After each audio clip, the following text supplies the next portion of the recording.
నమ శివాయ. ఓం నమ శివాయ.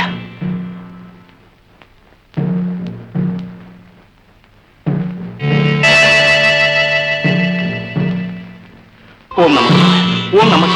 ఓం నమ శివాయ.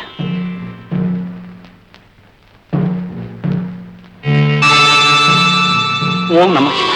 ఓం నమ శివాయ. ఓం నమ శివాయ.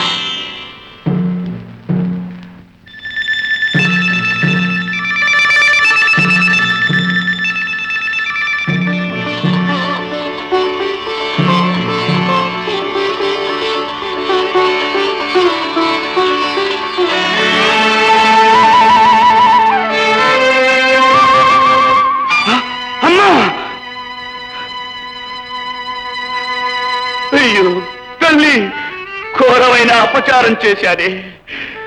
శిరసులు మార్చి దుస్సహ పాపం చేశాది. దేవమా! అయ్యో బావా, నా దేహం మారిపోయింది. రాణి, నన్ను ముట్టుకోకు. ఈ దేహం నీది కాదు, మన అమ్మగారిది. పరశురామా! తండ్రి, నేను తల్లి అని ఎవరిని సంబోధించను, ఎవరిని సంబోధించను. ఇక నాకేమిటి గతి? పరశురామ!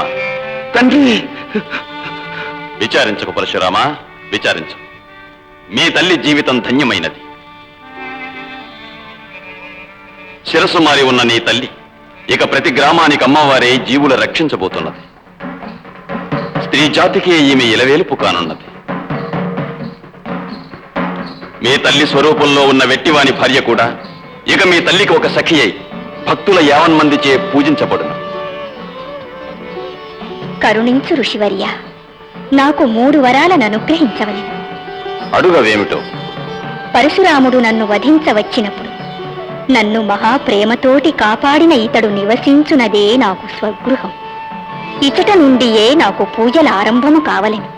2వది, నన్ను కోవెలలో ఉంచి కాపాడిన కులస్తులే నాకు పురోహితులుగా ఉండవలెను.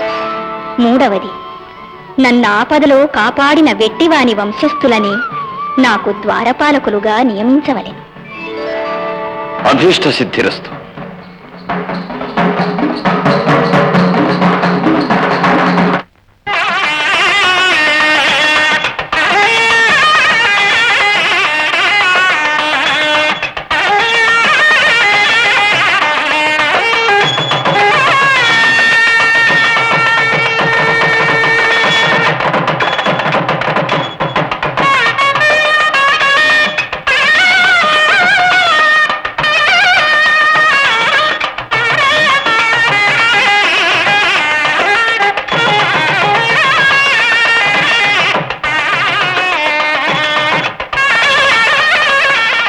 చూసావా శరభయ్య, రాజుగారు మహాభక్తులు.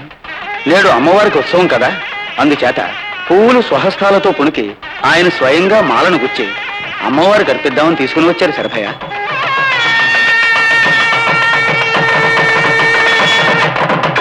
ఓం లోకేశ్వరీ నమః, ఓం జగదీశ్వరీ నమః, ఓం రుద్రాణీ నమః, ఓం సర్వాణీ నమః, ఓం కాత్యాయనీ నమః, ఓం మహాశక్తి నమః.